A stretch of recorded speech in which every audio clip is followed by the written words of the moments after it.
என்ன உத்ரா சாப்பிட உட்காந்தாச்சா? சாப்பிட உட்காந்தாச்சுங்க. நல்லா பசி. நீங்கள் சாப்பிடலையா?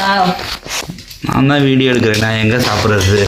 என்ன சாப்பாடு நம்ம வீட்டில் இன்னைக்கு சொல்லு. நம்ம வீட்டில் எனக்கு பிடித்த சாப்பாடு. என்ன சாப்பாடு? நான் எப்போதுமே வீட்டில் நல்ல சாப்பாடு தான் செய்வேன். சிம்பிளாக இருந்தாலும் ஒரு வேலைக்குன்றதுனால நல்ல சாப்பாடு தான். என்னன்னு பார்த்தீங்கன்னா சொரக்காய் கூட்டு. என்னடா கொஞ்சமாக இருக்கேன்னு பார்க்காதீங்க, நிறைய போதும். கொஞ்சம் அவங்க மாமியாருக்கு கொஞ்சம் கொடுத்து விட்டுட்டேன். அவங்களுக்கு சொரக்காய் கூட்டுங்க, செமையான சாப்பாடு. இது எங்களுக்கு ரொம்ப பிடிக்கும். நல்லா இது வெங்காயம் தக்காளெலாம் வதக்கி விட்டு சொரக்காய் நல்லா பிஞ்சு சொரக்காய் இந்த மாதிரி நேரத்தில் கிடைக்கவே கிடைக்காது. சொரக்காய்லாம் அதாவது வெயில் டைமில் தான் சொரக்காய் வந்து கிடைக்கும். இந்த மாதிரி நேரத்துலையும் வாங்கி செஞ்சு சாப்பிட்டா உடம்புக்கு ரொம்ப நல்லது.